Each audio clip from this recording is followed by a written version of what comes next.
melhor. A última sugestão mexeu com a vaidade do rei, e assim, em 22 de junho de 1604, o rei anunciou a escolha de 54 homens que trabalhariam sob a liderança de William Bancroft, bispo de Londres. O trabalho só começou 3 anos depois, com a nomeação de 47 tradutores. Eles foram divididos em 3 grupos, segundo os centros acadêmicos da Inglaterra: Oxford, Cambridge e Westminster, 2 comitês em cada local. Os livros foram separados e cada homem elaborava sua própria tradução. Em seguida, ela era submetida aos outros membros do grupo. Posteriormente, passava pelo crivo dos outros 5 comitês. Depois de revisada, era mandada a um comitê composto por 12 maiores eruditos que chegavam a uma conclusão na revisão final. Foi a maior tradução da época, obra dos grandes estudiosos daquela geração. Os conhecimentos do grego e do hebraico ampliaram-se intensamente. Este livro foi considerado a maior obra-prima da literatura inglesa, sem paralelo nas gerações anteriores e até mesmo posteriores. A Bíblia estava destinada a ser o livro mais vendido de todos os tempos.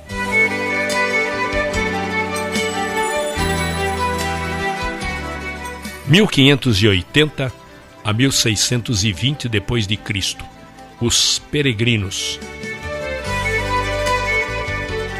Em 1580, um jovem chamado William Brewster frequentava a faculdade em Cambridge. Adotou a doutrina dos puritanos.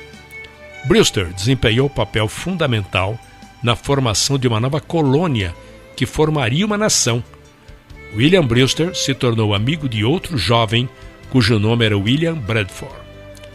Em 1602, eles andavam 19 quilômetros até um vilarejo chamado Gainsborough para louvar a Igreja Separatista. A congregação se considerava uma instituição independente e distinta que deveria somente prestar contas a si mesma. Esta posição lhes custou a perseguição do Estado. Brewster, entre muitos congregados, seguiu para Amsterdã como exilado. Lá, Brewster se tornou médico. Nesta época, a Holanda era famosa pela tolerância religiosa e atraiu muitos grupos religiosos perseguidos. Lá se tornaram pessoas honestas, trabalhadoras e escrupulosas. Chegaram ao número de 100 pessoas. Como eram pessoas simples, solicitaram permissão para morar a 56 quilômetros da cidade de Leiden e fazer uma colônia entre eles. A permissão foi dada e permaneceram neste vilarejo próximo a Leiden pelos 11 anos seguintes. Foram modelo de caráter. Chegaram ao número de 300. No decorrer do tempo, ficou evidente que teriam de se mudar mais uma vez. Eram muitos os fatores. Era difícil ganhar a vida nesse novo mercado. Os jovens estavam se alistando no exército dos Países Baixos e alguns cedendo às tentações da cidade. Pelo fato de serem uma minoria, corriam o risco de serem absorvidos pela comunidade. Para completar, a perseguição estava começando a alcançá-los. 2 livros escritos pelos peregrinos chegaram à Inglaterra e Jaime I queria levá-los a julgamento. Todas estas circunstâncias contribuíram para a escolha da nova terra. Existia um movimento de incentivo à migração, onde eles teriam direito sobre uma extensão de terra obtidos da London Company com direito à autonomia. Um grupo da Inglaterra se uniria a este grupo de Leiden na Holanda e cruzaria o Atlântico em 2 barcos. Uma pinaça chamada Speedwell e um barco de 180 toneladas chamada Mayflower. A jornada ao Novo Mundo teve início em 5 de agosto de 1620. Devido às grandes turbulências e problemas que enfrentaram na viagem, 18 passageiros resolveram interromper a migração para a nova terra e retornaram. Foi resolvido que todos os que seguiriam dali para frente fariam num único barco, no Mayflower. 180 pessoas da igreja de Amsterdã migraram para Virgínia, nos Estados Unidos, em março de 1619, mas apenas 50 chegaram ao seu destino. O excesso de passageiros, as tempestades e as doenças fizeram com que esta viagem quase se tornasse uma tragédia. O Mayflower parou na enseada de Plymouth, em College Hill, em 1620. É interessante notar que a Bíblia que os peregrinos trouxeram para a Nova Terra não foi a versão Rei James, mas preferiram a Bíblia de Genebra. Foi das palavras desta Bíblia que tiraram determinação e força. A Bíblia foi o sustentáculo nos momentos de grandes dificuldades, e muitas dificuldades ainda estariam por vir.